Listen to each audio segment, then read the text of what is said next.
You know, I was gonna take the lead on this open, like usual, but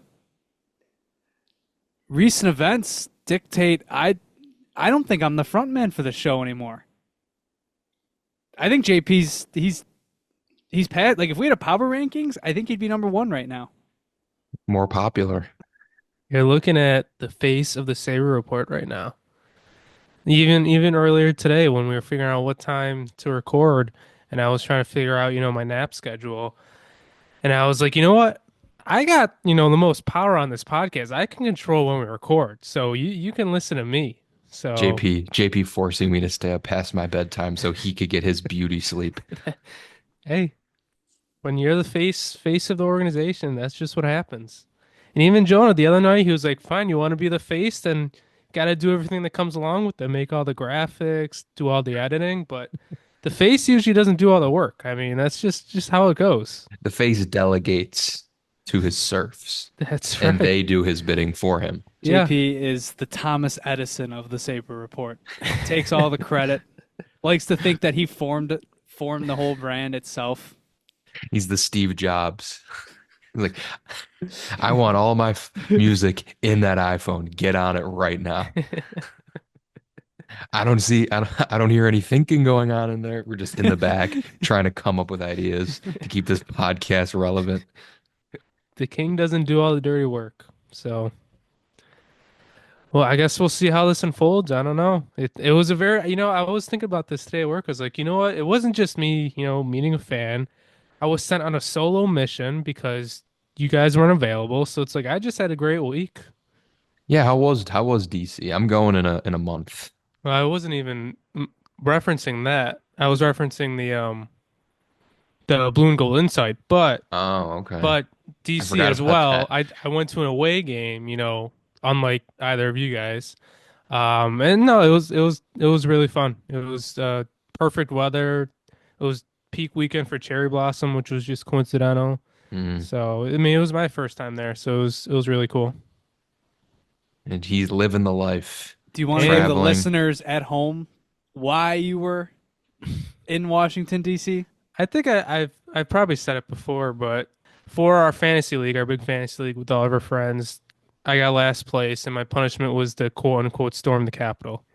So I just took I had to walk down to the Capitol and took a picture in front of it, and genuinely, I mean, I got a vacation out of it, so it worked out. Yeah, But not much the of a punish. The the the, the only Not a chair, it was punishment at blossom all. season. He saw a that's right. big Sabres win. Yep. Weather He was saw Tage perfect. This Thompson storm the Saw my Capitol. girlfriend's family. Like, yeah, it was a was great not a weekend. punishment. We got to go back to the drawing board next year. Yeah, I for will real. say the only part of a punishment, the Capitol's like the only thing that's like far away. Like that was the only thing that was completely out of the way. Like if I didn't have to, go there for a league requirement, I probably would not have gone there. So that's the only thing I'll say. JP did not get inside the Capitol. Just to clarify, No, he was by the fence. He there's took a picture and walked away. there's some better guards up now. Security is tight these days. Wonder why. Well, in any case, folks, welcome back to yet another episode of the Saber Roundtable. My name is Jonah, I'm Christian. And I'm JP. and as always, we will be talking to you about all things Buffalo Sabres hockey and even a little bit of the wider NHL. I don't know if I sound different or not, but at the request of Christian last episode, he wanted to see the return of the soundboard that him and JP had gotten me a few years ago, and I'd moved away from it because I didn't like some of the audio things, but I don't know, maybe revisit it. I don't remember what the issues were, so maybe revisiting it now, it'll be fine. But I mean, I was showing JP and Christian right before we started recording. I mean, the main reason I brought it back is just for like some of like the sound effects that you can play, and I didn't utilize a lot of it the last time I used it, but now I'm seeing some opportunity with this thing, and To play all the hits. up. So Christian last episode I think it was last episode, because we were talking about how, like, wouldn't it be so funny if, like, we announced, like, some team news that just stunk, and you could play, like, the Vine boom effect. Yeah, like So- for example, I think that UPL should be traded in the offseason. Oh boy.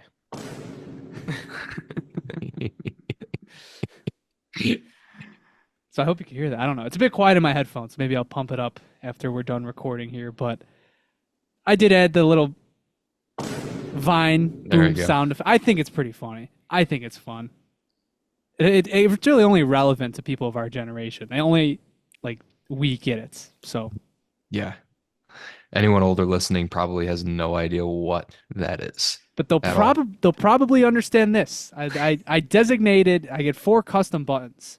I designated the other 3 to more actual Sabres related stuff. 2 of which towards Terry Pagula. So I'll just play the next one.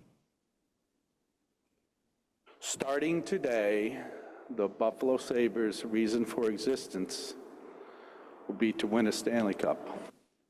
All reliable. And then this one, I think we're going to get a lot of good use out of this one. If I want to make some money, I'll go drill a gas well. That's the best one. That's good. We're That going to is get by so far much. the best one. Yeah. Once this offseason, is complete and we still have 15 million, we're just gonna be blasting that like crazy. Yeah, once we're sitting around and it's like 8 p.m. on July 1st and we still have massive holes to fill in the roster. That's what I'm If I going to want hear. to make some money, I'll go drill a gas well. And I did have one more. I kept one Sabre Report themed. And Thank you, Jeff Skinner. Thank you for your sacrifice. I think that can also I'm- go with some cap stuff. Yeah. I'm honored. I'm honored I made it onto the soundboard. You're on my soundboard, so The king of TSR didn't even get onto the soundboard, but I did not. It's a little disappointing. yeah. I don't know. You just gotta have some type of charisma, some type of clippable moments. I don't know if you have that. I don't know if you're the right face for this franchise. That's You have debatable. expectations now. Yes, you do. You got to step up your game. I think I do remember JP having a clippable moment though when Jonah was first workshopping like the intro to this podcast. When if you do watch it on YouTube, our names will show up. And originally he had like a quote that would have went with each of them. And I think JP's was like, he's like, and then I'm sitting there in my seat while I slowly watch this team die or something like that.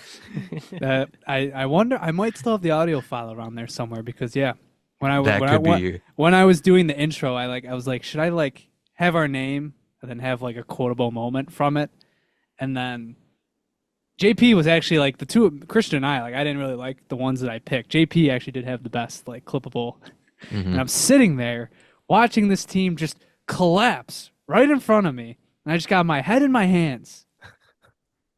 That could be a button. That could be something. I don't recall that actually, but I do remember the little sitcom intro that we were thinking of doing. So yeah, that's what we got for now. Just some fun stuff. If I want to make some money, I'll go drill a gas well. Good stuff. In any case, on to the actual hockey team. It's been a little bit since we've talked.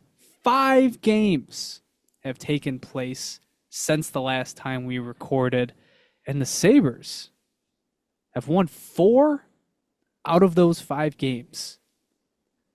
Dylan Cousins' return to Buffalo happened, and then another Dylan Cousins matchup actually just wrapped up last night, alongside some big wins against the Penguins and the Capitals, and then also halfway in there, a pretty ugly loss against the Philadelphia Flyers. So we'll touch on those a bit quickly, but we'll get into a lot of topics surrounding the team, which includes just 2013 James Reimer appearing at our feet as the season begins to wind down, a Jack Quinn possible resurgence, and what we want to see with 8 games left in this. It's great. There's 8 games left in this season. We're 2 weeks time. We're done. All Back to done the for the off year. season. Back to the drawing board. Give it up for year 15. But there is one more thing that JP was alluding to as we open that we really didn't get a chance to elaborate on past the commentary that we had that night. JP had the opportunity to go to the Blue and Gold Insights season ticket holder event, and a large part of it he was able to put out there and have people read about what was exactly being said. But having some more perspective from him is obviously going to be nice to hear. And you know, I'm sure JP will be the first to tell you it's tough to just put words out there with any sort of context or tone behind them, and you know, kind of just you only take so much off from a Twitter thread. Yeah, I mean, first, I think we gotta start out on how I was sent there. Jonah sent a tweet into our chat saying, "Oh, there's a season ticket event soon. Hopefully we can go." And then we realized, "Oh my God, it's today. That's tonight." And we're part season ticket holders, but our dad gets all the emails, so we didn't even have the email. So we were like scrambling for a while to see if we could even go. He neglected to send us like the most important email of the entire Yeah. the most important email of the season. All of a sudden, it's like 5 o'clock. Workday's just about done for me. And I look at my phone and Christian and Jonah can't go because they have a beer league game at 7:30. We were right we were right across the street. Yeah. And then I see JP, the fan base needs you. And then I'm like, wait, what? Like I'm going to this? And he's like, yeah, you're going. I was like, oh, great. Yep. I'll drive right down there. And I will say, I found this DM. I was going through our DMs a little. JD Buffalo, good, big fan of the podcast. Our last DM sent to him from Jonah, because Jonah sends most DMs. Next time Adam show face, we'll be there. We were there. I mean, we were there. I was there. We were there. I were was there. there. Look, we had obligated. Christian and I are in a playoff push right now. Yeah. Unlike the hockey, unlike the NHL team down the street, that we had some business to take care of, and we did. We took care of business. We that took night. care of business. We left no doubt, unlike the team that plays across the street. Roll Eagle Lions. Yeah. That's fair. But I mean, the event, for the most part, it was more of the same stuff that you hear from Adams whenever he talks. Like, it wasn't anything too crazy. You can go back and see my full tweets. I pretty much put everything into a tweet that I heard. I think there was only like one or two things where I didn't tweet it right away because I didn't want it to be misquoted. Because some of it was said like in a joking circumstance, but my main takeaways, strong emphasis on off-season training and coming into camp prepared. Like, I feel like that was genuinely brought up like 5 or 6 times, and some weren't even like related to a question being asked. So I feel like that was the main takeaway, which is, interesting to say the least. I feel like that'd be an emphasis every season. I feel like that shouldn't have to be brought up. So No, certainly not. that, there's something wrong with some of these players and how they had their off seasons, and Which is so funny because what was this entire training camp about? Pushing the team. It was. I mean, what was the day one photo that caught everybody's attention? The push-ups. It was the push-ups. yep. I mean, I'm not saying they're wrong, but it's just another one of those things. It's like, it's so like, isn't this like what exactly we wanted to attack? It's like the accountability thing. Like, there were so many times this season where it's like we need to be held accountable. It's like that was the buzzword over the summer. Yep. Yeah, and I don't know. It was brought up a lot, and when I, was trying to think of what players he was probably calling out when he was saying this, like maybe not, directly, but he's probably alluding to a few players. I immediately thought of Jack Quinn. I think he was the most obvious one. And look how he's responded. We'll say that. And the other player that I didn't think of initially, but it was kind of brought up that he needs to have a big summer is Owen Power, which I think any of us would say he needs to have a big summer. Get stronger and you know all this stuff. I actually thought, for the most part, all the questions were pretty tame. I mean, the three of us went last year when it was Donnie and Kevin, and it got pretty hostile in there. Yeah. That was an interesting environment to be in. Yeah, And they were in a better spot than we're in right now. Right. Yeah, it was definitely more intimate.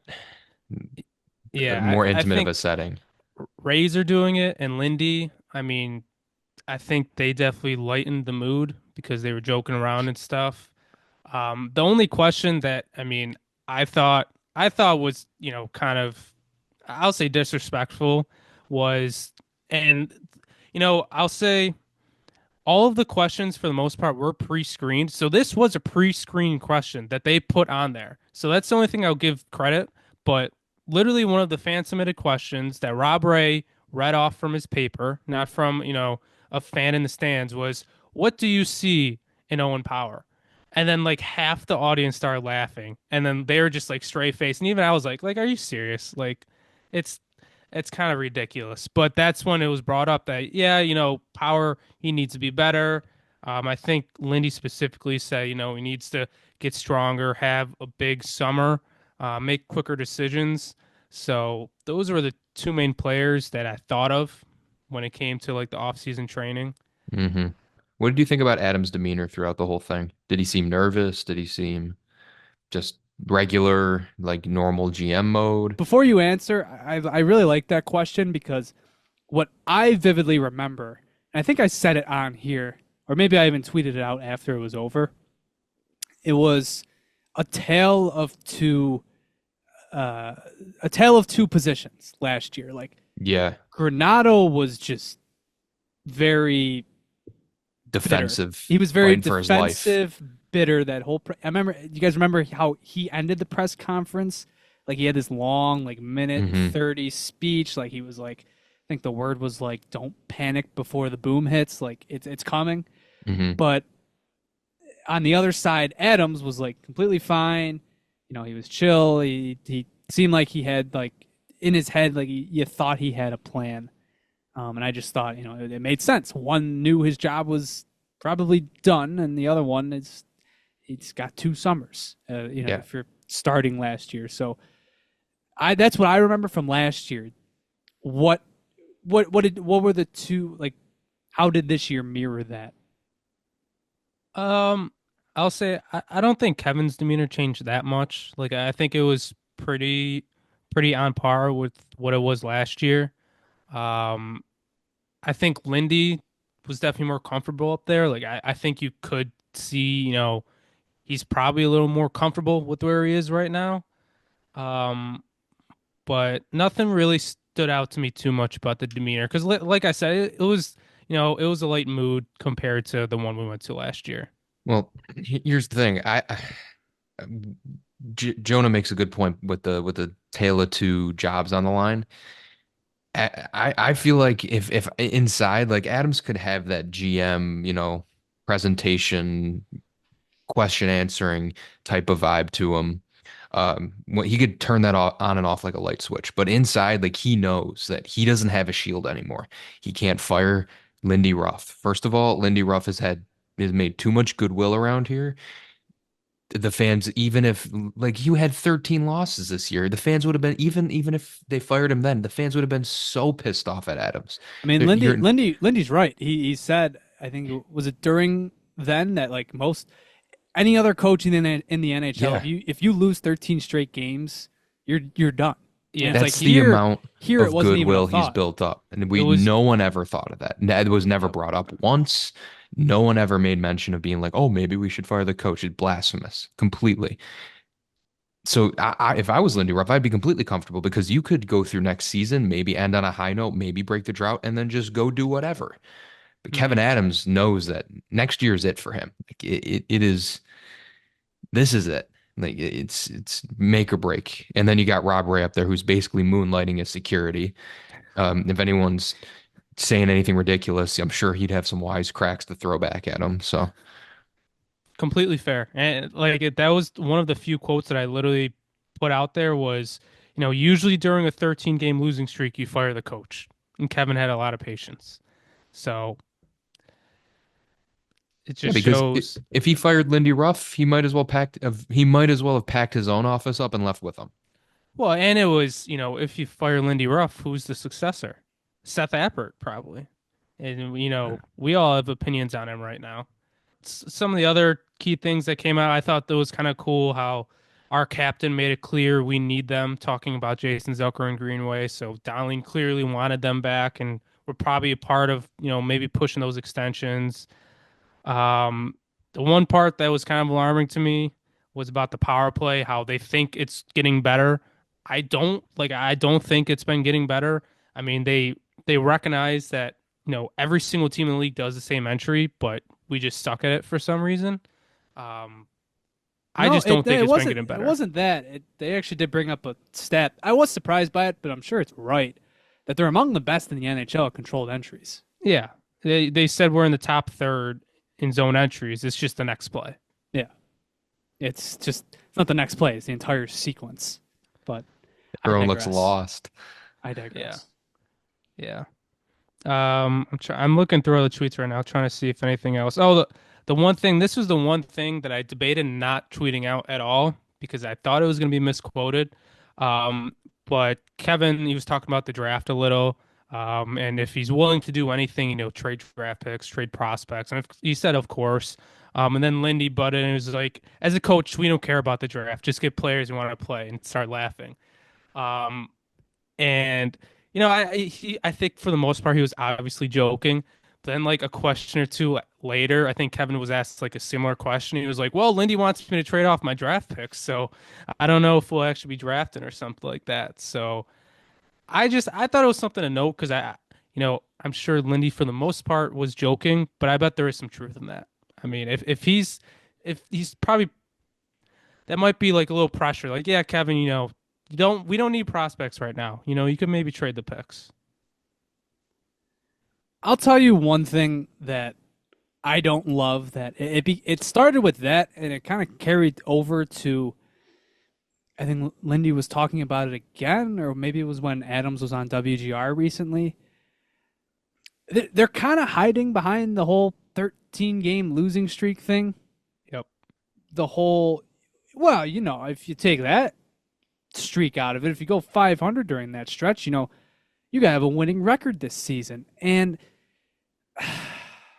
they're using it as an excuse rather than a point of action. It's not even that it's wrong, but it shouldn't be your message. No, and absolutely it's not like it's just Adams. Like it's rough too, and is that really gonna be what we're hiding behind this year? Conditioning and one bad streak. Dude, we did that 2 seasons ago with the 8-game. But it was losing credible then because if you just won one of those games, yes, you would have been in. Here, you're talking about 5 or 6 games that would have switched the other way, and guess what? You can't even say we would have been in. Your end game was we'd still be in the race. There's no guarantees as to if you go 500 during that stretch. I actually saw Jay Fresh put out, I think it was just like a rolling expected goal average. Like during the month of December, or that streak was from like end of November through December. Their expected goal differential, like it's pretty good. So you could say they were getting unlucky, but like we watched those games. No, they looked awful. You can't hide behind that. And even if, like, I agree with that. Still, I've said that before. Like, it is just one bad streak. I don't do we still feel like they're a 30th? Well, I guess they're not 30th anymore, but do we still feel like they're a bottom? Like they were bottom third in the NHL like 3 weeks ago. I don't feel they're that bad. Awful power play, goaltending that has failed. Like when they cave in, the goaltending caves down even further, and just the inability to hold leads. Those 3 things have really held back like a 86, 87, 88 point roster from contending for a playoff spot. And it was just one bad streak that makes this season look worse than it is. That being said, you're still not like 88 points is like the ceiling of like where this team could have gone. And for 2 years now, it feels like they missed the playoffs in 2023, and they're just trying to replicate that. Like, that is the goal. The goal is to make the playoffs, but even more so, the goal is to just be in the race. And that's what talking about that streak in that context gives off. Like, it just gives off, we're going to build a playoff team. We're going to build a team that can make the playoffs instead of we're going to build the best roster possible. Like, this isn't good enough, and we need to double, triple, quadruple our efforts because this 13-game losing streaks cannot be happening to a team that is, quote, close to the playoffs. You should be building teams to insert Terry button here, win the Stanley Cup, not Starting today, the Buffalo Sabres' reason for existence will be to win a Stanley Cup. Yes, right there. That is what you should be doing off season in and off season out. I know the talking point has been 14-year playoff drought. Everyone just wants to get in the playoffs. Of course.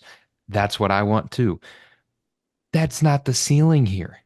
If you were a serious franchise that spent money and was aggressive, you should be shooting playoff series wins, conference finals appearance, Stanley Cup final appearances. This is what we should be building towards. And if you took me back to 2020 when Adams blew it up, I could get behind that message that he was sending to me. But after 5 years, we don't seem to be any closer to even reaching our first goal.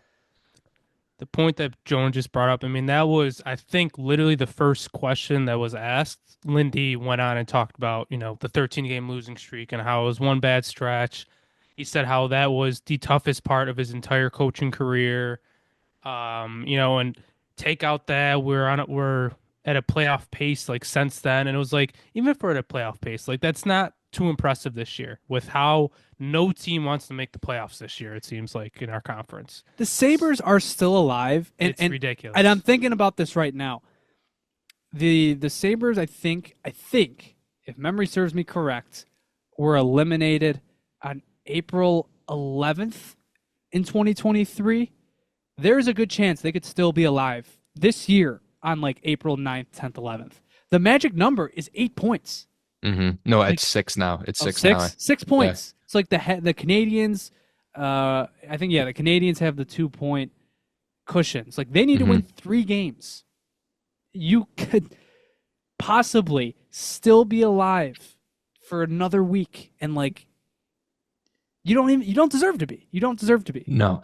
The Canadians have 6, 7, 8, 81, 82. 8 games left. If they go 3-5 and everyone else behind them also goes 500 or below, you have a shot. If you win out, you will be in the playoffs. It's ridiculous. I was Isn't talking that about crazy? this last night. I was like, all the scenarios with the other teams isn't that crazy, but we would have to win out. But it's like, it's ridiculous. We shouldn't be having don't these conversations. Like it's nice to have these conversations, but it turns the knife because the East is so bad this year. What is the pace right now? The Canadians have 79 points in 74 games. 79 divided by 74 times 82. They're on pace for 87 points. That is the wild card 2 pace right now. 87 points. You're not even in the not even in the conversation. I mean, I know we've said it a million times, but it's incredible, man. Didn't we say the same thing last year? Like, oh, this was the year to do it. The wild card point was the point minimum was so low, and it's even worse this year. And we're even further away. Nobody wants it. Last year was like an outside chance. Oh wow, like the wild card 2 might be sub 90 points. I think it's going to be sub 90. I think it's going to be sub 90 points. I mean, maybe. I think the Canadian schedule is pretty easy, so you win. They still got to win 6 of their last 8 games to get there. So Oh my God, dude. This is just, it gets worse. The more you think about it, the more, oh my God. And the Sabres, I'm just looking at the standings right now, still have a better goal differential than the Canadians. Yeah, they do. They also have more regulation wins than the Canadians. Um, Not the Rangers, but it would be the Rangers, the Senators, then us in regulation wins in playoff This standing. this is deja vu from last year. What helps me sleep at night is like I get it, like this is for the taking, but at the end of the day, you didn't deserve it either way. You really just you didn't deserve it. Yes, it would have been nice to be in the playoffs, and it would have been nice to just get the monkey off the back, but you didn't play good hockey this year. It's like once you get in, you're going to be like, oh, now what? And then you're going to get curb stomped in the first round, like Washington did last year. It would have been the same thing. And I promise you, anyone out there thinking right now, oh, they could have gone on a Cinderella run. Yeah, give me a break. All right, they're underlying Come on, with this James last stretch of Reimer. games. Come on, we got Well, James Reimer. well, hold on now. You make a good point. With Optimus Rhyme, anything is possible. But like their underlyings have been awful throughout this like 5 out of 6, or they've won 8 out of their last 11. It's just it's upside down hockey. I don't know what to make of it. I don't know. I'm coping right now so hard, but either way, Well, and I'm this I'm this fine. this is a bigger picture conversation. It's not about this season, last season, and even the season before. It's about all of them. Tage Thompson's 27, Alex Tuck's 28. Rasmus Dahlin is still somehow 24, but he's in the midst of his prime. Like you don't get these opportunities for long. Like how much longer? Like you are supposed to be well within your window right now. Maybe not cup contention, but the moment that 2023 ended, your window was open. How do I know that? Your GM said it at the next training camp. And you can't keep doing this over and over again. And just to hear that you're trying to recontextualize this year to your fans and trying to make it seem that no, guys, it wasn't that bad. It's one bad streak. We were in this race. It's like, even if you're right, that's just not the mentality you should have. It should be like, we're nowhere near close. Like, we need to do a lot of work.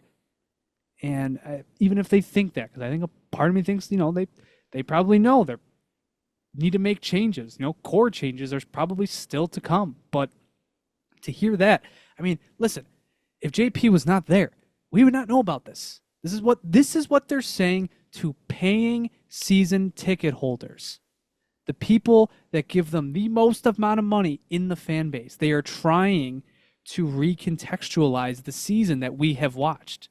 Like, that is, for Kevin and for Lindy, like that's kind of disgraceful. Like, that is awful. Just an awful approach. I'll consider it more disgraceful once the off season comes and no action is taken. But when you're doing damage control, I kind of understand trying to recontextualize it a little bit, but And they it'll believe it. They yes, believe it. I mean, yes, of course they do. I don't think they're just pulling stuff out of nowhere. Like, they do believe it. I mean, Kevin even said at one point, he's like, I don't think where we are in the standings dictates where we are as a team, which I think the three of us would agree with. I don't think they probably think we're a playoff team somehow.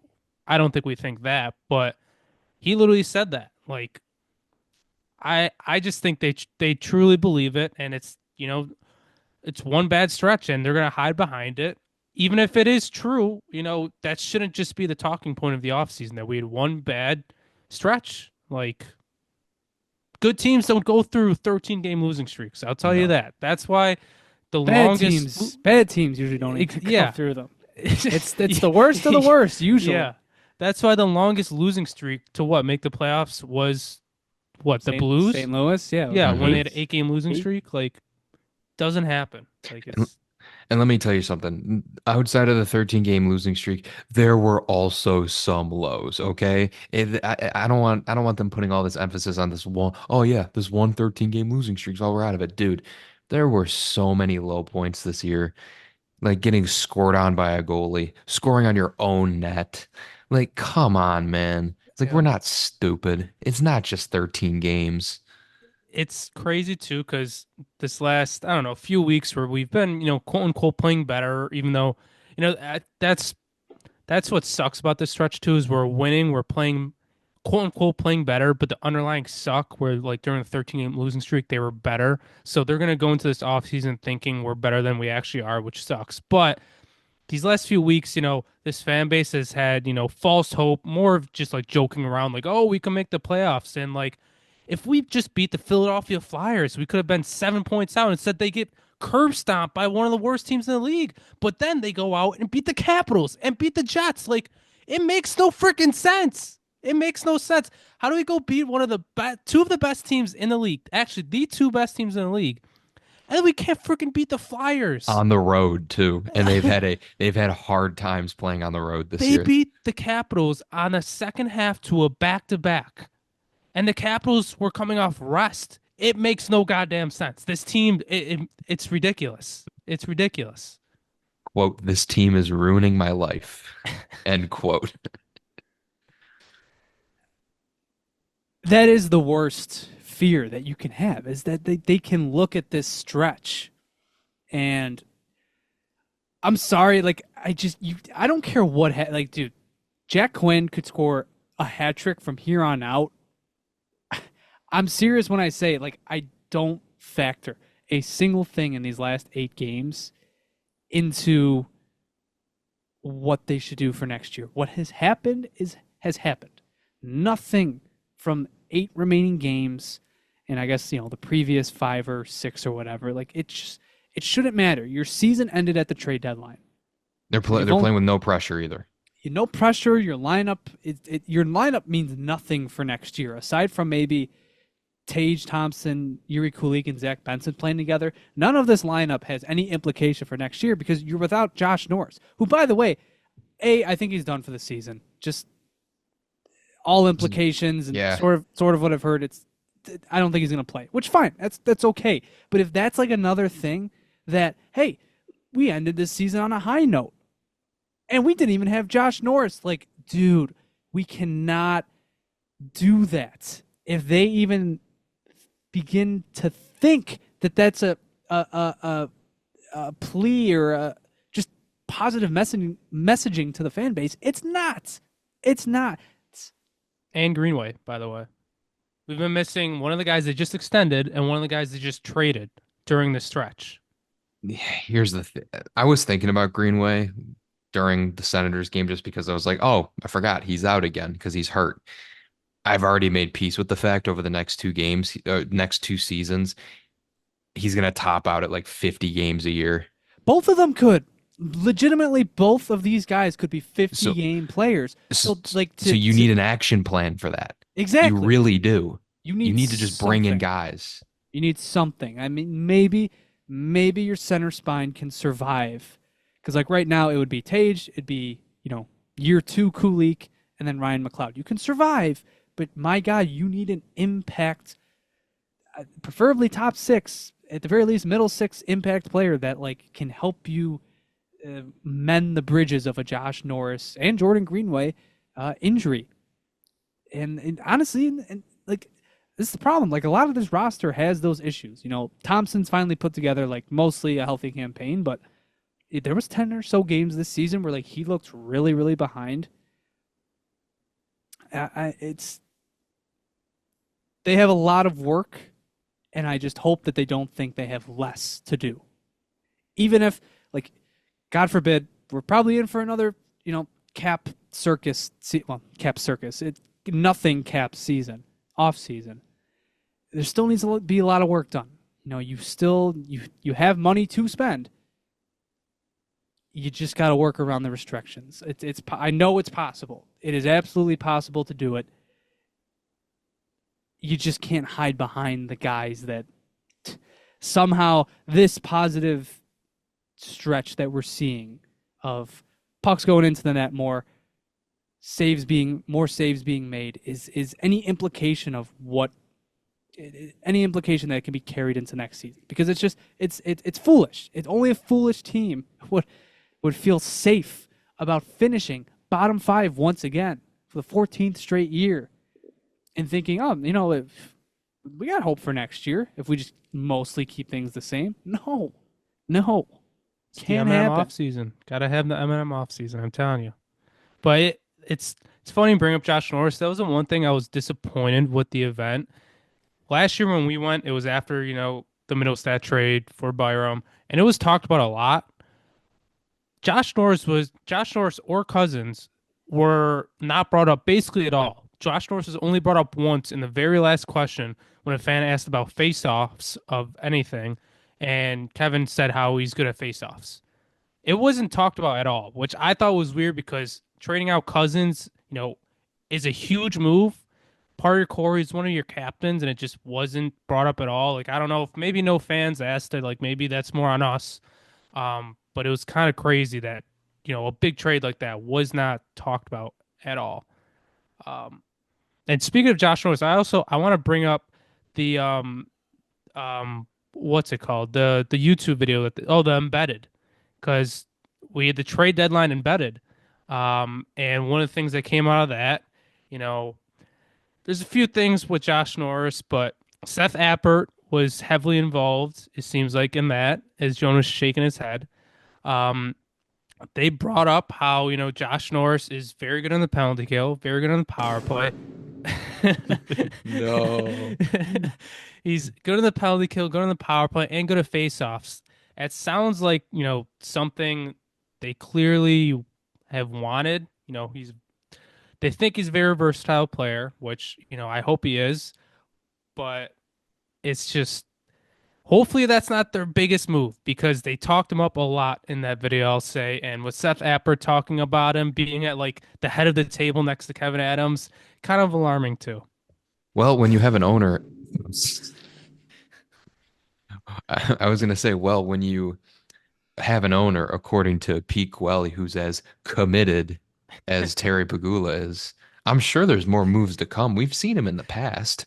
I don't know what Jonah's talking about with these restrictions to work around. Someone brought it up. Somebody rightfully brought up on Twitter that, like, have you ever seen an organization gas up an owner as much as this Buffalo Sabres do? Well, the best part about that is, are you confident Kevin Adams going in this offseason? I'll tell you who I'm confident is Terry Pagula. He's so committed to this team. He didn't even answer the question. Oh my God. He's a bunch of yes men working for him. He's got his cronies working for him. I do think it's kind of weird too, to bring up Pete Quelly. I mean, he seems like a good guy. I like he's bringing a lot of changes to, the arena and everything. Why is he being involved in like trade deadline discussions and stuff like this? Like, he's supposed to be like on the business side.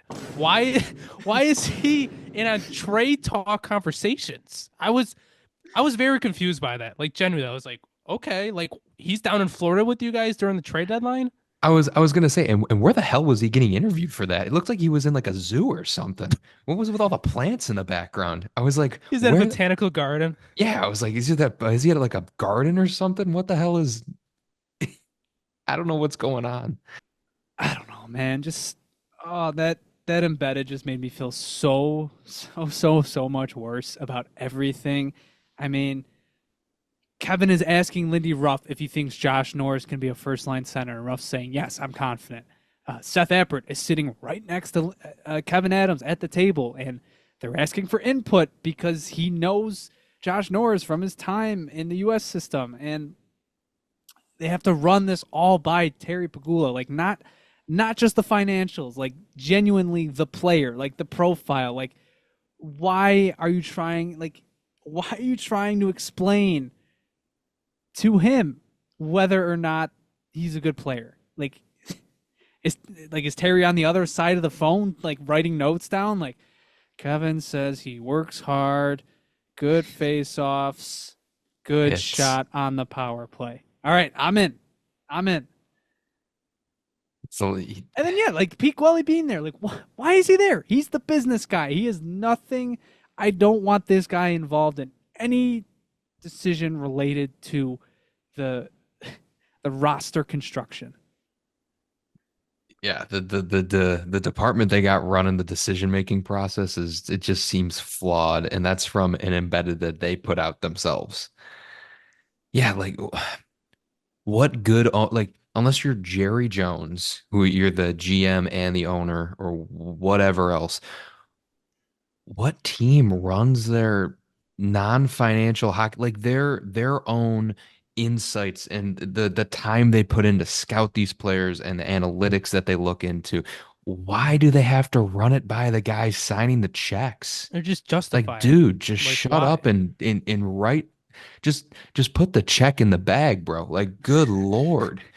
Like we don't need your opinion here. And I think that's again, we compare him to the Bills because they're owned by the same guy. I think Brandon Bean is just like, dude, get out of here and let me do my thing. And they win. Or it's So like I wouldn't be surprised if Terry's like, I don't know anything about football, like you guys do your thing. Whereas he thinks he knows stuff about hockey. Like because he was a hockey kid growing up, supposedly. He probably thinks like he has valuable insight. I mean, hell, that's why he hired Adams. He thought he knew better than the rest of the NHL. He was sick and tired of being fed, bad intel, bad information on who he was hiring. He felt he could make a decision that the rest of the league couldn't. and he got clowned for it by the local media then, and he still is now. Yeah, I don't think it's too crazy to be like running by stuff, with the owner. Like I would expect the GM and owner of a team to talk, maybe routinely and maybe like run stuff by him, like, oh yeah, we're thinking of doing this, but like when the decision is about to be made and like it's trade deadline day, why are you running things by him? Like maybe like a week or two before we go, oh yeah, we're thinking of moving Cousins, this is a big move for the organization. Like, what do you think? But not on deadline day. On deadline day, you're asking for input, even about Zucker. Pagula basically said what Kevin Adams says every single time he's at a press conference. We want guys who want to be here. Pagula literally said that in their phone call. Like that that's still, you could see where Kevin gets a lot of, his, He's a the stuff he minion. says, I guess. Like he's a voice for the owner half the time, it seems like. He's a mouthpiece for Terry Pagula. Yeah, he's a little more eloquent because we know when Terry gets behind a mic, it gets a little sloppy sometimes. Oh God, man. Yeah, the we want players who want to be here thing. Like I always did like that to a degree. Of course, you want guys to buy in, but here's the thing. You want guys to be here? Win some fucking hockey games. I Then you'll feel get like some guys who want to be here if you have to because no one wants to come say to a it, losing hockey team. yeah, Or if you have give to him the say it in or every give him the press conference, bag. that just shows something. Yes, or give them the bag, and you obviously can't and won't do Like both. this is the guy that flew on a plane to Calgary to sign Robin Regier. Like like what happened to you, man? Like you are a shell of yourself. We miss I prime also Terry Make some Pagula. money, I'll go drill a gas well. I'm also getting sick of hearing the words hockey trade. Oh yeah, we're looking to make a hockey trade. This is a hockey trade. Oh yeah, we're thinking of Yeah. making this hockey trade. Just make a freaking trade. Like you don't have to call it a hockey trade every single time. It's honestly annoying me because I get what he's saying. Well, it's all they But- go after. Look at their Yeah. last three big trades. It was the last trade was basically Cousins, Gilbert for Norris, JBD. Trade before that, Savoy for McLeod. Trade before that, Middlestat for Bowen Byram. Byram. That's how they do things. Just put the trade in the bag, bro. It's like you go out swinging, man. We don't need a 1-for-1 every time. I mean, understand that hockey trades, and listen, I'm not knocking the hockey trades, but as of right now, he's done good with the hockey trades. The Mhm. Bowen Byram trade. Originally, everyone was like, "Oh, Middlestat obviously is, the hot guy right now, but he's already in Boston. He's already off the Avalanche. There's a win." McLeod Savoy, without a doubt right now, because Savoy's in the AHL. McLeod's been cooking this year. Another great decision. The current hockey trade, jury's still out for that. Josh Norris has been hurt. Dylan Cousins has been up and down, still in Ottawa.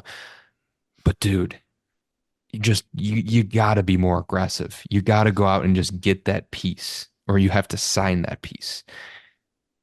And you've done nothing over the last 3 years to convince me that you will. Nothing at all. You've had 3 off seasons. You've had more than enough time to make one of these moves. And you have in-house talent. You look at Thompson and Dahlin's J Fresh cards, like people are asking them to be rescued. And I mean, I don't blame people for saying that. These are two guys you should be, these are two players you should be thanking God every day are on your hockey team. And you've done nothing to build around them at a high level. You've done the same thing. You're kind of doing the same thing you did with Eichel and Reinhardt. You're bringing in guys that are question marks. You're signing the wrong guys. Unfortunately, it happens, or you're just not doing anything. And now it's even more difficult because Terry's not spending anymore, and no one wants to come here because they know you've been a dumpster fire for 14 years. So it makes it that much more difficult. You've just turned the difficulty settings up. You know your mistakes of the past, and you're not correcting them. You're not doing whatever it takes. And whatever it takes is what Jonah said, signing, overpaying for someone, completely overpaying for someone. Or, I don't know, getting trade fleeced. But hey, you overpaid for the guy, and you take a gamble if it works out or not. Thompson's 27, Tuck is 28. This is starting, we're going to start hearing the conversations of trades, of another blow up if this doesn't change. What's the biggest need this offseason? Remaking the right side of the defense. I would say getting a top 4 defenseman or a power partner. That's been the need for last 2 years. Someone brought it up. I think it might have been Chad on Expected Buffalo podcast saying, "Go look at the list of defensemen they've brought in under Kevin Adams. It is astounding." I think I can recite it. I think I can do it from memory. I took a screenshot of it so I could fact check. Okay. Robert Hagg, Mark Pizik, Will Butcher, let's see, Labushkin, Clifton, Eric Johnson. Who else we got? And they just brought in JBD. Bernard Docker. I guess Brandstrom sort of counts. I guess there's 2 you're missing from previous years. 2 I'm missing. Who else am I missing? Well, one of them's on the roster now. Oh, it's on the roster now. It's got to be an obvious one. He plays on the left side, but he's played with power before. Byram. Oh, Byram. Okay, so yeah, Byram and... It's 2 other ones. This has got to be a 21, 22 defenseman. One of them is. The other one's a 22, 23 more. I'm kind of blanking. I think they're both 22, 23 guys. Okay. Help me out here, JP. Who's that? Matt Irwin? Is he on that list? Oh, I think he is. He should be on that list. I was going to say, I think he should be on that. He should be on that list. All right.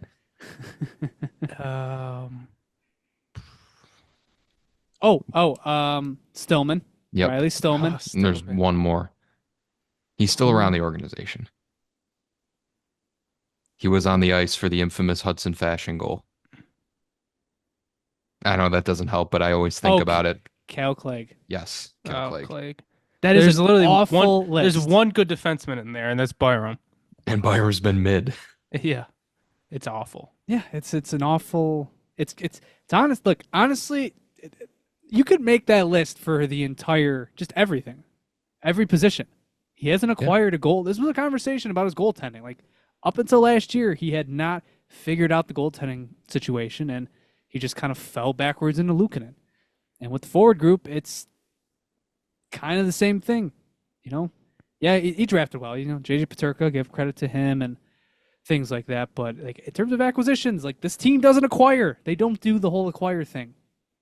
No, we don't do that here. They swap. They make those quote-unquote hockey trades, but never the go-getters. Speaking of, this is a conversation that has built, it's been building over time, but Look at him smiling. It has quickly snowballed into an avalanche.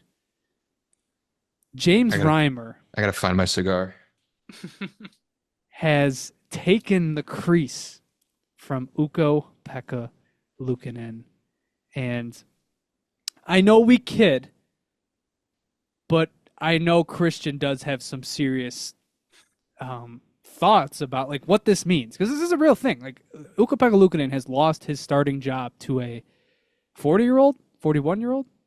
37. Yeah, I was Oh, gonna is say. he? I think he's Okay, 38. I thought he maybe. had 40 by I don't now. know. Upper 30s goaltender that has not.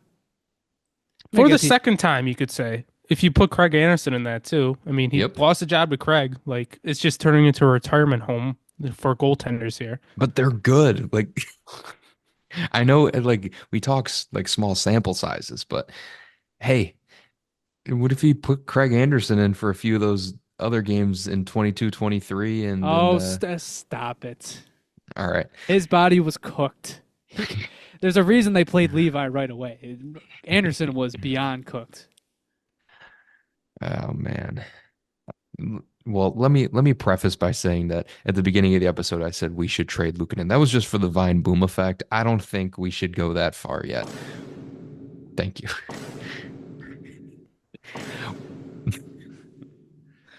What I think what I think we should be doing is having a conversation about,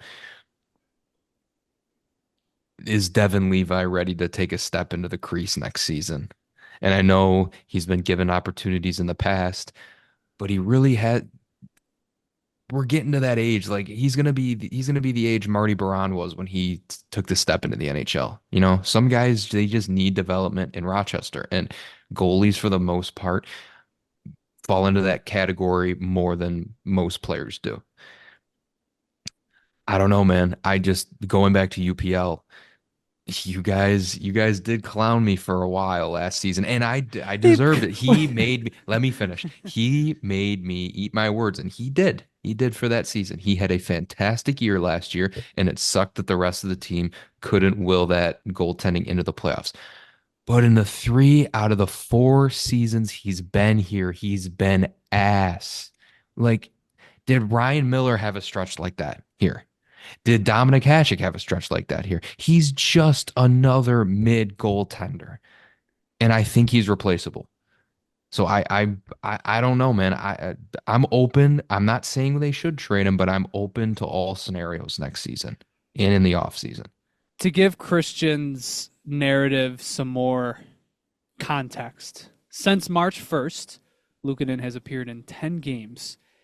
He has a 852 save percentage and a negative 9.41 goals saved above expected.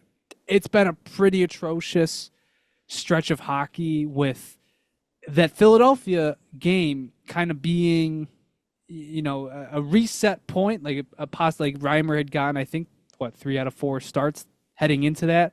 So I was like, all right, Luukkonen, we gave him his stretch, but this can't last forever. Here you go.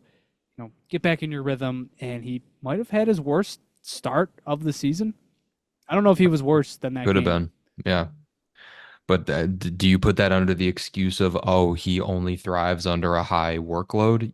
You can't. You can't do that. You You can't can't say, hide oh, he behind was that forever. cold. Yeah, I- you I- cannot do that. I think there's oh my God. Validity. Sounded like me. Yeah. Validity. Well, no. I think there's something to it when you're discussing how to balance Levi and Luukkonen, because it's true. Somebody needs the starter's load. That being said, you can't hide behind that forever, and there's got to be momentum building to starts. It's not due to lack of trying, and for honestly, like Reimers has not played that many games until this past month. I mean, Luukkonen has started 52 games this season. Last season, if I can just pull it up super quick, he started 54. It's not that Luukkonen hasn't gotten that workload. He is just genuinely having a bad season. He's at an 885 for this year, 323 goals against average. It's been bad. It's his worst. He's on track to have the worst season of his career. His goals save above expected are just atrocious for the sample size he's played. He's like ranked, I think MoneyBook has him ranked like 74th or something, below Stuart Skinner. That's all you need to know. He's below Stuart Skinner in goals saved above expected. Let's see what Evolving Hockey has him at. He is 90th out of 94 goaltenders. And he my started 54 games for us. No, rest of the team also bad. Don't get me wrong, but he is clearly one of the reasons we're not in a playoff spot this The season. only goalies worse than Luukkonen, Ivan Fedotov, Ville Husso, Philip Grubauer, and Sam Urson. What company to be in? What fantastic company to be in. I'll say I'm on Christian's side with this about Levi. Like, I don't think he has much left to prove in the AHL, and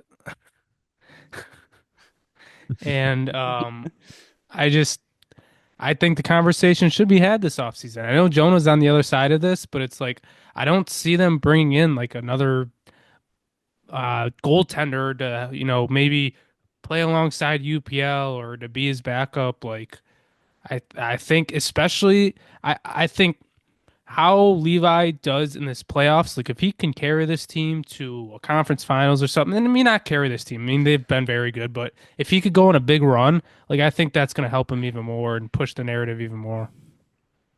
I don't think it matters at all, and it shouldn't.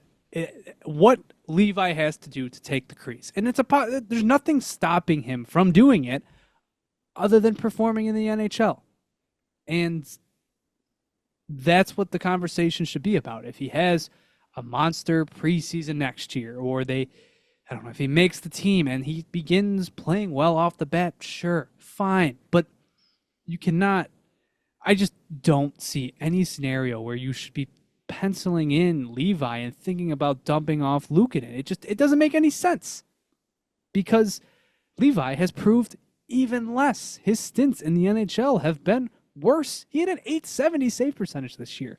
He was 78th of 94 goaltenders this year. How many games did he play though? 9. He played 9 games. He got a good Okay. chunk of games. Still right. better than UPL. Yeah. Yeah. I mean, I get it.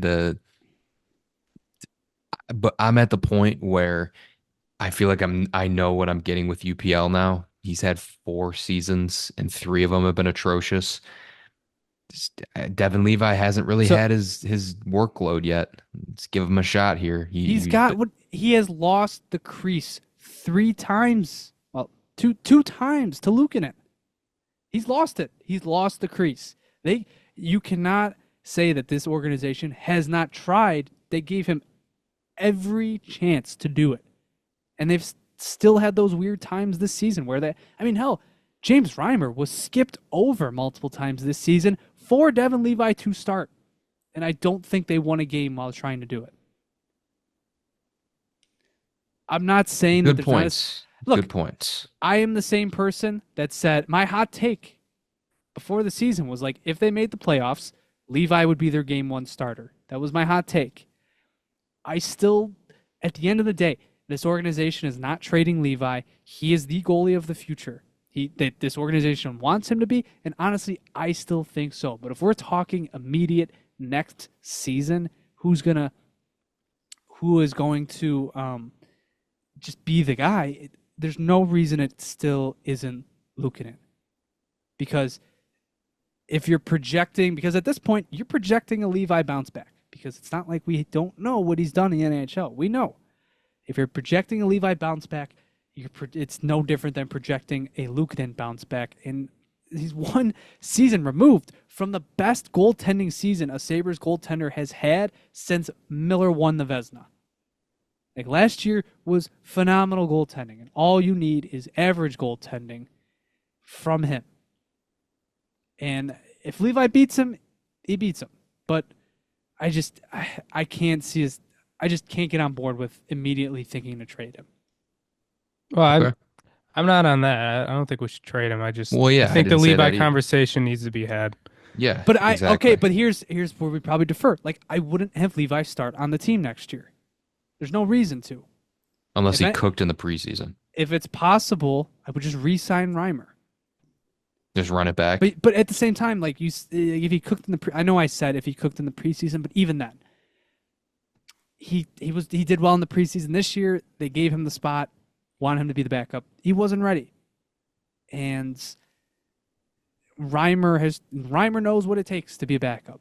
Like your backup should be set in stone. It should be a vet goaltender, whether Reimer stays or whether he leaves, and you go out and get another. Your two goalies next year should not just be Luukkonen, Levi, and like a tweener goaltender. Like Reimer's one of like I give him credit because they could have done that. When they acquired who's the other goaltender? When they had Felix Sandstrom, that was a guy who played quite amount of NHL games last year. They could have just had him as the third and done Luukkonen and Levi. Thankfully, they signed Reimer. You need to have a fail-safe. Because there's also a scenario next year where neither of them are all that good. And you need a good backup. You cannot fall back on like a Felix Sandstrom or like, Dustin Tokarski for the fourth time. It can't happen. Okay. No, I see where you're coming from with that argument. And if we were to go into next season like that, I wouldn't be upset. But I think they should be really just putting the prod to Ukko-Pekka Luukkonen over the offseason. Just like, hey, you start to slip a little bit, training camp, preseason, whatever it is, like you're on a short leash, man. It's like get either Levi up or Reimer's going in because he's been so bad, dude. It's just been it's been fun. I can't even say it's been funny to watch. It's just like depressing. That's how you instill confidence in a goalie. I'm glad he's not listening to this. If you're not doing good, you're done. Like you got a short leash, dude. The one that I don't understand completely about this stretch is like if this season, is basically over, why are they not just trotting out UPL and hoping he finds his game again? Like, I mean, maybe his confidence just is completely shot, and maybe you should just like shut him down. And I mean, I guess that's fine, but it's like maybe let him try and find his game again, get some confidence up rather than throw Reimer out there. Like Reimer doesn't have anything to prove these last few games. Like it's one thing that's kind of weird about this. Like if the season's over, why are you not playing UPL? But I guess the season's not over. We're still not eliminated. It's freaking ridiculous. So maybe you should play Reimer. I don't know. All right, let's get over to the other roster conversation to have. Jack Quinn. 2 weeks ago's time, everybody knows. It's been a bad season. It's been a pretty invisible season. He's just has not been a factor out there. In fact, he's hurt the team for a majority of the season. And it's weird how it lined up. That Blue and Gold Insights took place. Then I think Lance Lasowski came out with a piece about Quinn and how this season had, quote, humbled him. And plus there was the missed team meeting. All that happens, and since then, there has been a resurgence in production. I mean, in his last, 8 games, I believe, 9 games? 8 games. He has 2, 3, 4, 7, 10, 11. 11 points in his last 8 games. And it's noticeably looked better. He's flashed a bit more. More pucks have gone in the net for sure. And right now, Jack Quinn is about to set a career year. He had 37 points back in 22-23. He's sitting at 35 right now in 9 less games. Already matched his goal total from that season. He might hit 40 points this year, which is just as someone who was not paying attention to his totals at all, totally did not like that. That just kind of came out of nowhere. I know obviously the production has spiked up in the last 9 games. I mean, he's gotten a third of that production in the last 2 weeks, but still, this resurgence that we're seeing, are you buying it? It's interesting because underlyings don't support that he's playing better, but I feel like he does look noticeably better out there. I mean, his assist last game with winning the puck battle against whoever it was down low, like out physicaling him, out battling him, and getting up to down lane for the goal, like that's something we haven't seen all year. Like I do feel like you're seeing a lot of better plays. Like I think his one goal that he had on breakaway, like he blocked a shot or he caused a turnover at the blue line and then he went down and scored. Like he's looking noticeably better. It's I'll say before these last 2 weeks, I mean, I didn't even have him in mind at all for next season. Now it's in the back of my mind a little. Like, it takes some time to recover from the injury he's had. Like, maybe he's just getting back. If he really didn't have a good off season, what happens if he does have a good off season? It's it's made me think, but at the same time, like, I don't know how you can really just judge. I said it last episode. This last period stretch of games does not mean anything. So if you apply that towards a player performing above how he performed the rest of the season, then like you probably shouldn't put any stock into this. And like if he's not a part of your team going forward, he's only boosting his trade value. I'll say that. Yeah, that's what I was gonna kind of get into. I think I just look at it as a positive because we could get more value out of him in a trade this summer. Completely agree. Before 2 weeks ago, he was awful all season. He seemed like he was falling out of favor, not only with the team, but with the coaching staff and the GM too. And I'm glad he's kind of found his game over this stretch. But from what I've seen and with the stats I've read, it doesn't seem like it'll be sustainable by any means. Um, I really think they should leverage this opportunity into trading him with another piece for a bigger guy. I threw it in the group chat today. I was like, could we do Norris and Quinn for Pedersen? Is that still possible before January 1st rolls around? Wouldn't that be something? That's not ridiculous. That's not ridiculous. That's not that. ridiculous to say that. But yeah, I'm glad he found his game, but I'm not going to be fooled by this. I also say I think Jonah's favorite player in the NHL has saved him. I mean, he gets put with McLeod and Peterka, and all of a sudden he's looking good again. So there's something. It's Quinn is a fun player to watch when he's on, but I don't know. He for 60 other games he's been pretty bad.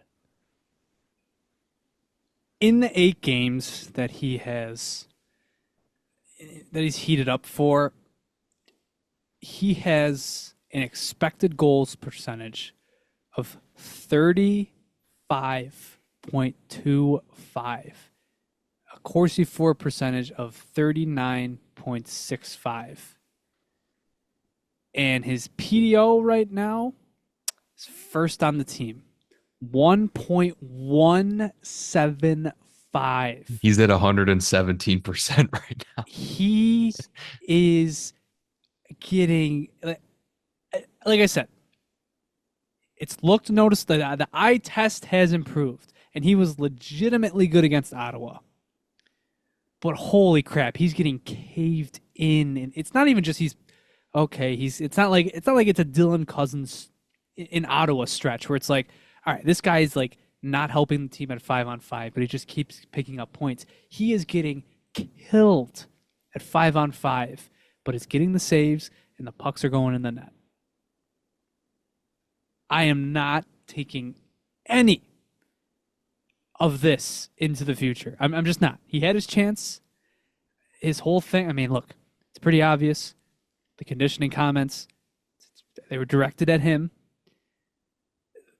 If he is on the team next year, it's a next year conversation for him. Nothing he does now really changes my mind.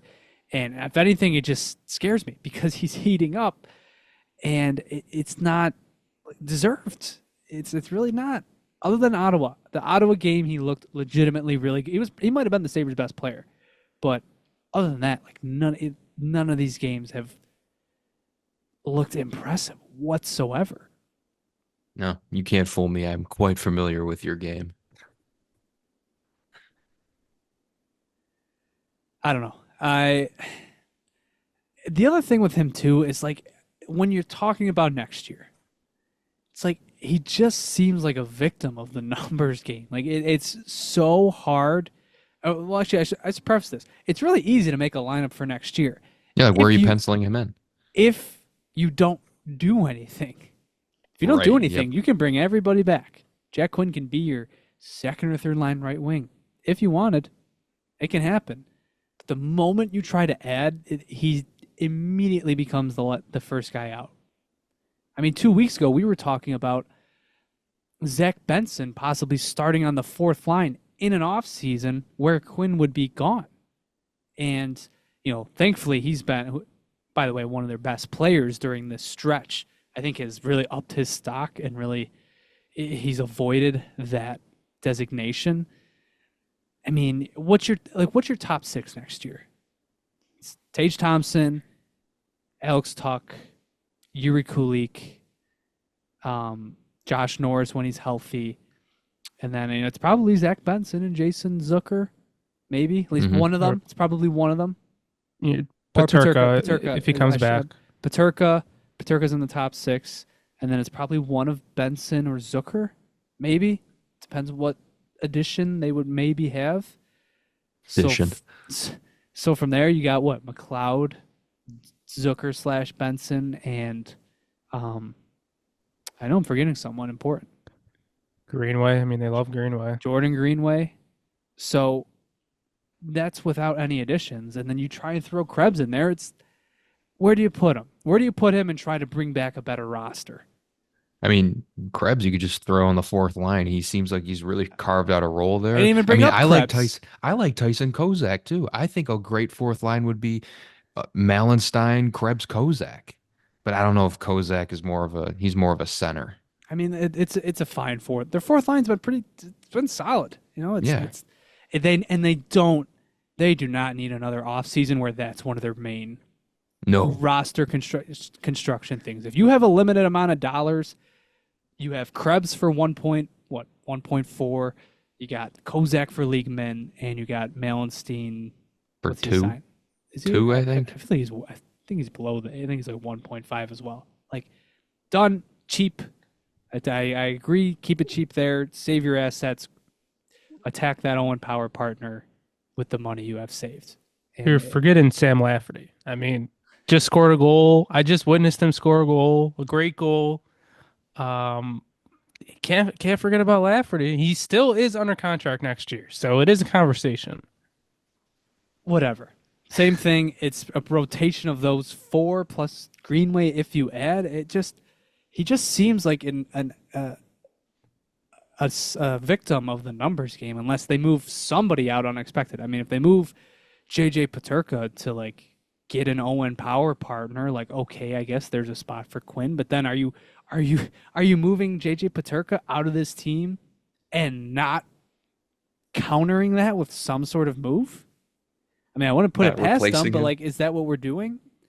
I don't know. I just can't see Quinn starting on this team unless they want assurance for a Greenway injury, Norris injury, but I don't know, man. I don't think Quinn brings any value on that line if he's playing in the third line. And his dollar amount's going up. I mean, he's going to walk into that negotiation meeting possibly being like, hey, Kevin, I just had a career year and I was hurt. Yeah, trade him. Yeah, and I feel like if they want to make another, core shakeup, I think it's obvious he would be the guy on the outs. I mean, it's him and Samuelson. Those are the two guys who are on the outs right now. And if Kevin's comments were truly, directed at Quinn, which I think we believe so, I can't see him bringing him back if he's calling him out because he had a bad summer and he was in condition coming into camp. Like, I can't see him bringing back a player like that. Or I'll say he probably shouldn't bring back a player like that if he's so concerned about his offseason training.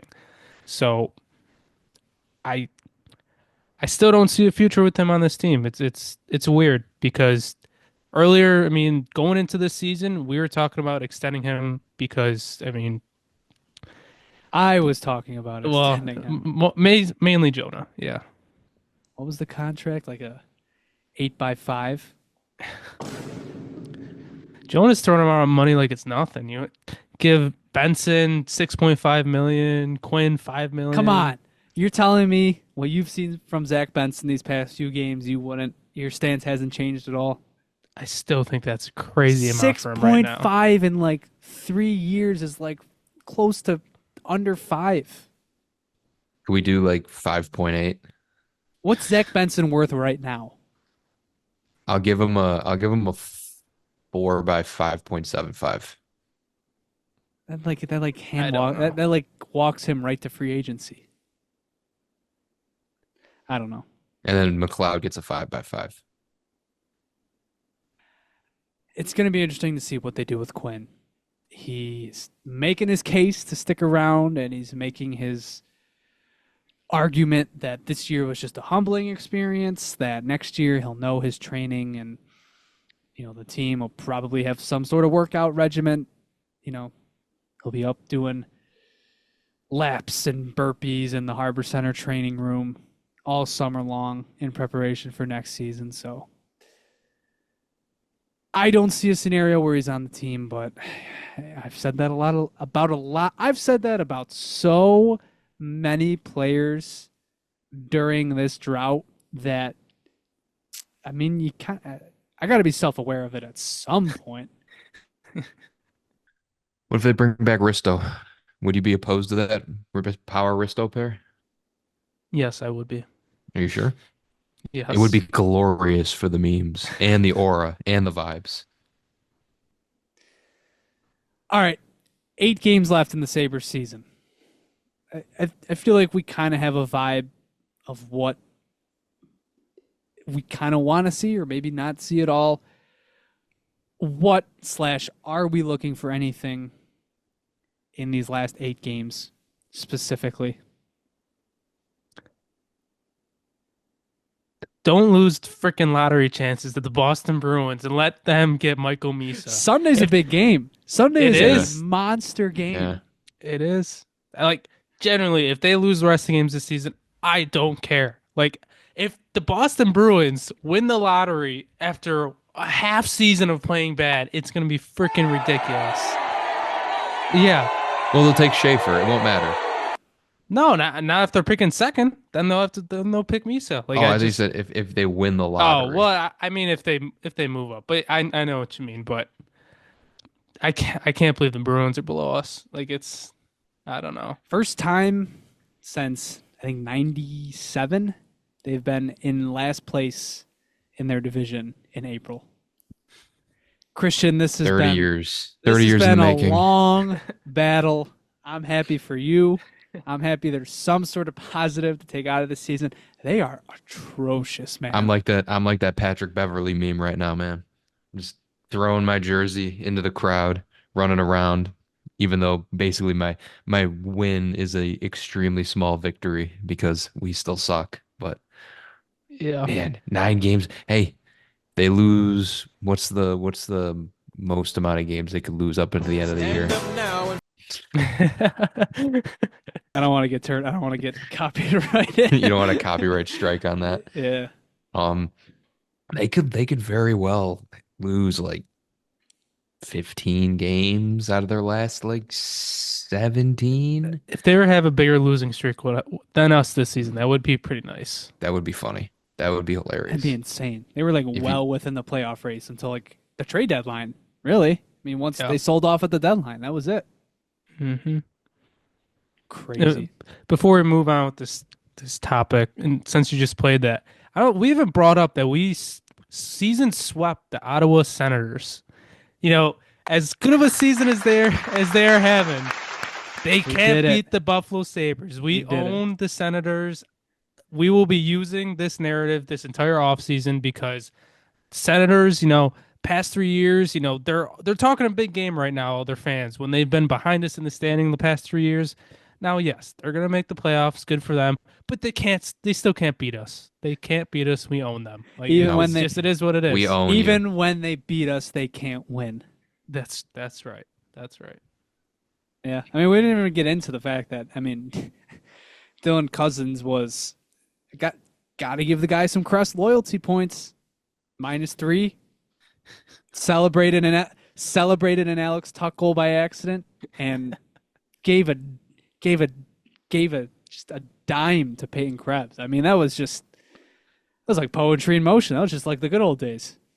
Yeah, and I don't wish ill will on Dylan Cousins at all. This is completely directed at the fans. Yeah, this is not directed at Dylan Cousins. I don't. It's purely the fans. It really is. 100%. Just insufferable. Like you get a small taste of winning for the first time in a decade, and you don't know how to act. Get real. You're gonna get dog walked by the Maple Leafs in the first round. Can't wait until that's us.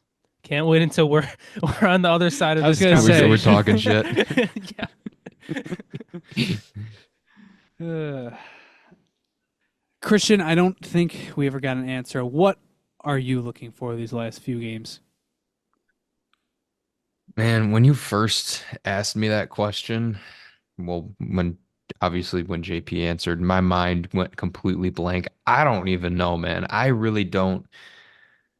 It's like if they win, cool, good for the vibes. If they lose, cool, better draft pick, possibly a top 2. I'm on the train of trade it if it's not a top 2 pick. It's like I don't even know what I want to see. Like I feel like I already saw some of like the upside of this season with them winning 5 out of 6. I guess the only thing I'd want to see is the Blue Jackets, the Rangers, the Islanders, and the Canadians bottoming out while we win out and make the playoffs. That's it. I other than that, I'm just waiting for fan appreciation night so I can get a discount and buy a jersey. It's coming up in the next week. 2 weeks. Week and a half, I Week and a think. Okay. Just under 2 weeks. Yeah, I think I'm with you there. I think the only things I'm looking for now are just seeing if the Quinn bump, honestly, just the overall team bump is real, which Mm-hmm. I already have it in my mind that it's not, but I need to see it in action, and I guess we'll see how it plays out. It sucks. We've talked ad nauseum about this goddamn year. It's incredible. It's incredible we're still here now, just putting together an hour and a half long episode about the team, and like nothing's happened. It's admirable, but it's also, admittedly, it's mentally exhausting, and it sucks that we're in this final stretch here, and there's just, I just asked 3 diehard Sabres fans what they're looking for these last few games to close out the season. I didn't get a solid answer from any of us, really. Lose.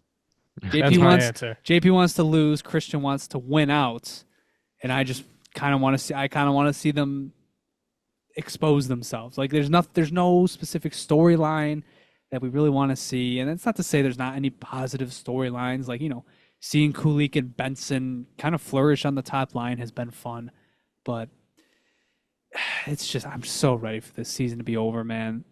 But not even last year, like there was some excitement. Like this one, I think I just need some like mental time off from thinking about them until the draft.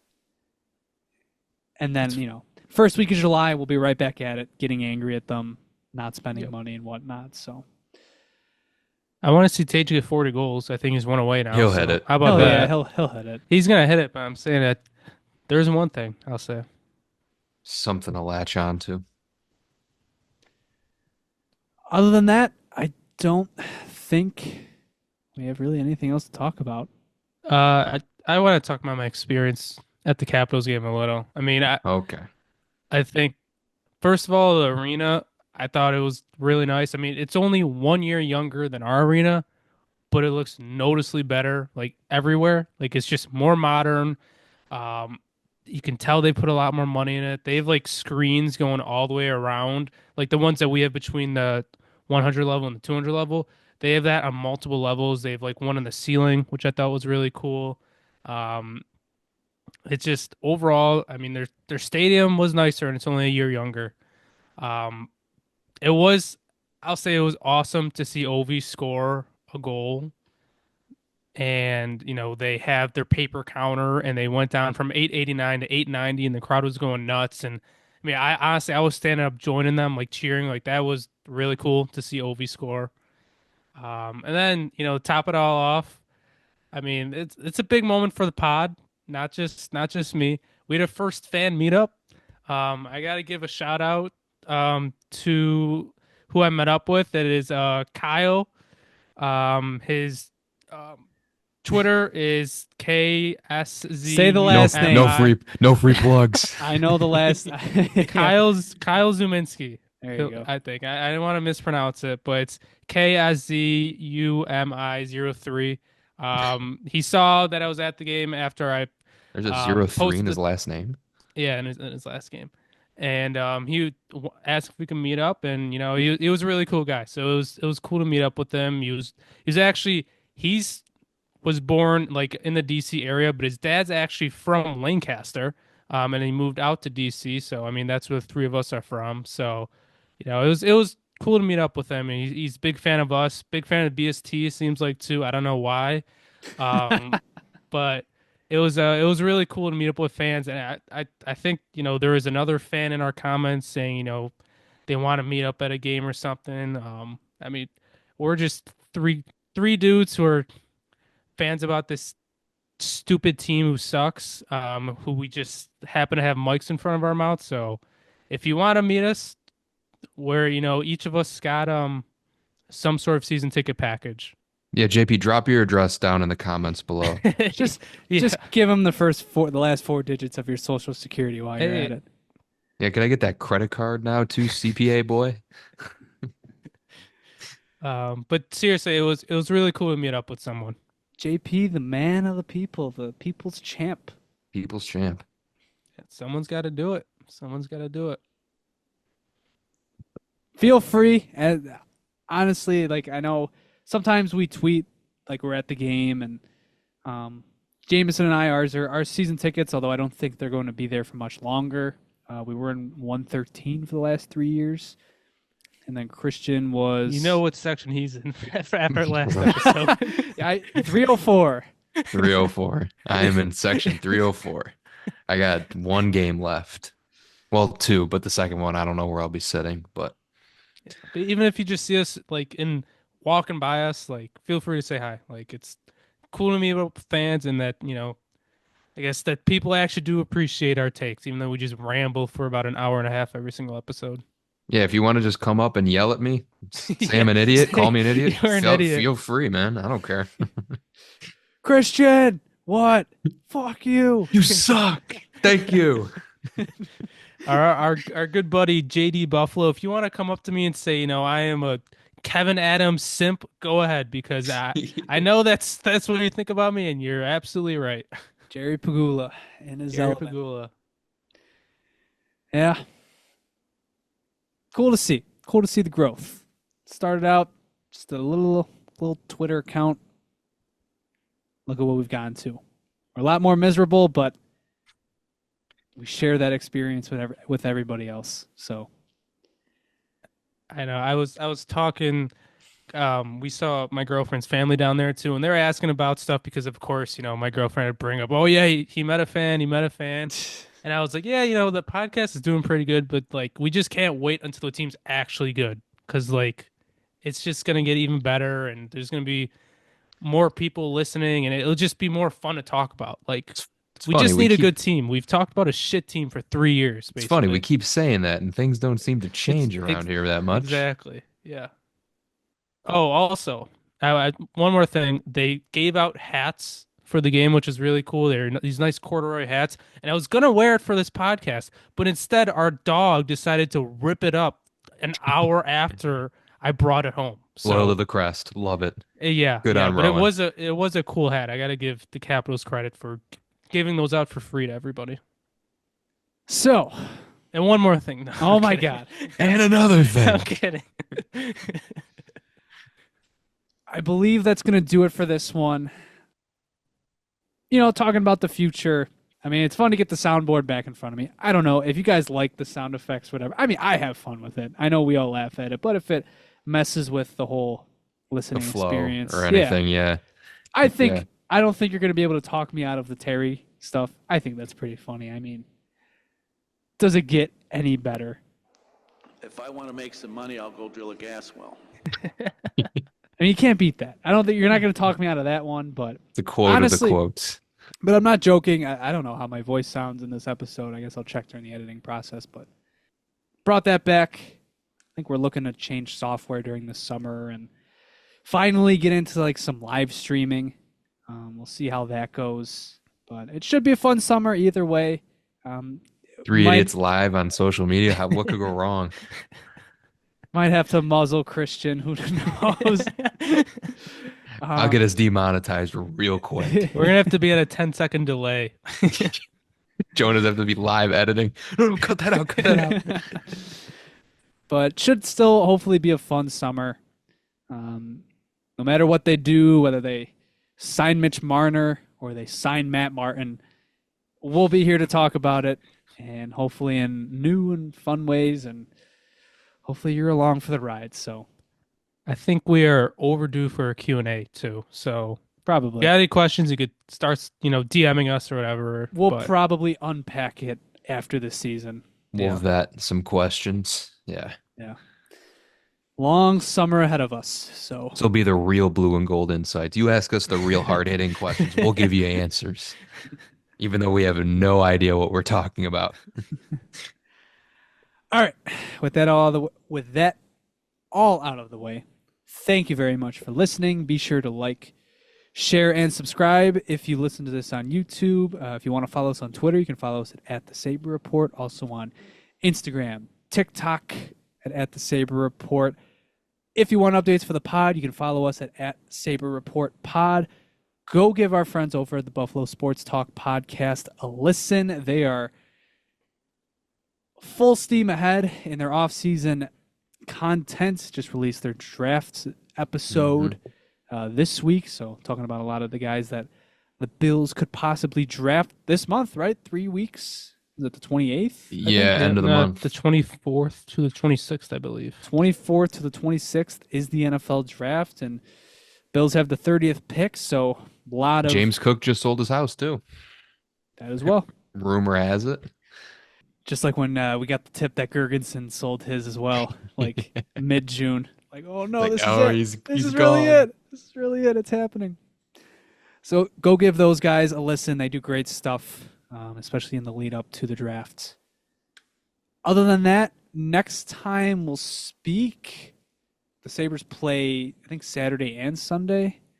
And they play Sunday at 6 p.m., so probably won't get an episode Sunday afternoon or Sunday night, maybe Monday. Honestly, this schedule is they kind of play every other day here. I don't know. This could be it for the next week or so. So I don't know. We'll be back to talk at some point. So stay tuned. And until then, we will see you guys next time. And as always, go Sabres. Go Sabres. Go Sabres.